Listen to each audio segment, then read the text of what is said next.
Metro rail বন্ধ থাকবে বিশ্ববিদ্যালয়ে। আমি নির্বাচন কমিশনকে আহ্বান করছি, মেট্রো রেলটা অনেকেই ব্যবহার করে যাতায়াতের সুবিধার্থে, মেট্রো রেল বন্ধ না করে মেট্রো রেলের যে আমাদের ঢাকা বিশ্ববিদ্যালয়ের যে প্রবেশ পথ, যে গেটগুলো আছে, স্টেশনগুলো আছে, সেগুলোতে আমাদের হচ্ছে যে নিরাপত্তা কর্মী আপনারা যেভাবে বিশ্ববিদ্যালয়ের গেটগুলোতে বিভিন্ন নিরাপত্তা কর্মী দিচ্ছেন, এখনো আপনারা নিরাপত্তা কর্মী দেন, যেন বিশ্ববিদ্যালয়ের স্টুডেন্টরা তার আইডি কার্ড প্রদর্শন করে এই মেট্রো স্টেশনকে ব্যবহার করতে পারে। মেট্রো স্টেশনের মতো এমন একটা হচ্ছে যে সহজে যাতায়াত করার মতো একটা ব্যবস্থাকে নির্বাচনকে কেন্দ্র করে বন্ধ করে দেওয়াটা কোনোভাবেই উচিত হবে না। আজকে যে মিটিং ছিল সেখানে নির্বাচন কমিশন আমাদেরকে তাদের আচরণবিধি এবং তাদের উদ্যোগগুলো আমাদেরকে শুনিয়ে গেছেন, কিন্তু প্রার্থীদের কাছ থেকে কিছুই তারা শোনেননি। তবে দুটা জিনিসের বিষয়ে আমরা একটু আপনাদেরকে সচেতন করতে চাই আপনাদের মধ্য দিয়ে। সেটা হচ্ছে, আপনারা জানেন যে ভোট কেন্দ্রের সংখ্যা কিন্তু মাত্র 8টি ভোট কেন্দ্র। তো এই 8টি ভোট কেন্দ্র আপনারা জানেন যে আমাদের প্রায় 40,000 ভোটার। যদি একজন প্রায় 41টি ভোট দিতে হবে, সেন্ট্রাল এবং হল সংসদ মিলিয়ে, ডাকসু এবং হল সংসদ মিলিয়ে প্রায় 41টি ভোট দিতে হবে।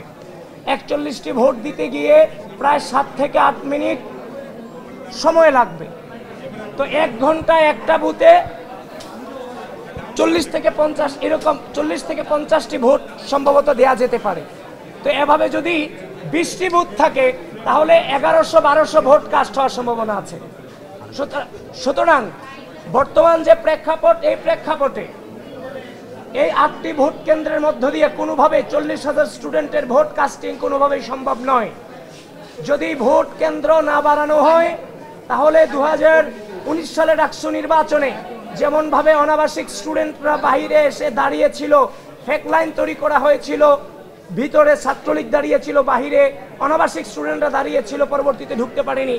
কিন্তু এবার রিয়েল লাইন হয়েও অনাবাসিক স্টুডেন্ট কিন্তু দেরিতে যারা আসবে তারা ভোট কেন্দ্রে হয়তো বা নিজেদের ভোটটা প্রয়োগ করতে পারবে না।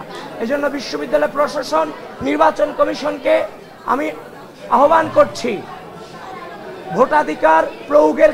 ভোটাধিকার প্রয়োগ নিশ্চিত করার স্বার্থে অতি দ্রুত ভোট কেন্দ্র বাড়ানো হোক। তারপর হচ্ছে যে আরেকটা কনসার্ন, সেটা হচ্ছে যে ঢাকা বিশ্ববিদ্যালয়ের শিক্ষার্থী সংসদ তারা তাদের নাম পরিবর্তন করে শুধুমাত্র শিক্ষার্থী সংসদ এই নামে তারা তাদের গ্রুপ জারি রেখেছে, যেটা বিটিআরসিতে নির্বাচন কমিশন বিশ্ববিদ্যালয় প্রশাসন চিঠি দিয়ে এগুলোকে বন্ধের আবেদন জানিয়েছেন। সেখানে ঢাকা বিশ্ববিদ্যালয়ের শিক্ষার্থী সংসদ 2 এখনো চলমান আছে শিক্ষার্থী সংসদ নামে, যেটা থেকে নির্দিষ্ট গোষ্ঠী তার প্রচারণা চালিয়ে যাচ্ছে। ঢাকা বিশ্ববিদ্যালয় প্রশাসন এবং নির্বাচন কমিশনকে বারবার বলছি, ডিইউ ইনসাইডার ঢাকা ইনসাইডার হয়েছে, ডিইউ আপডেট ঢাকা আপডেট হয়েছে, ঢাকা বিশ্ববিদ্যালয়ের শিক্ষার্থী সংসদ শুধু শিক্ষার্থী সংসদ হয়েছে। The beauty of DU campus সহ যতগুলো পেজ আছে সবগুলো পেজকে নিঃসন্দেহে নিঃশর্তে ব্যান করতে হবে নির্বাচন পর্যন্ত, নতুবা এগুলো দিয়ে আমরা ঘৃণা যে ছড়াচ্ছে এই গ্রুপগুলো দিয়ে আমরা আশঙ্কা করছি লেভেল প্লেইং ফিল্ড এবং নির্বাচনের মাঠকে নষ্ট করার একটা সম্ভাবনা আছে এই গ্রুপগুলো।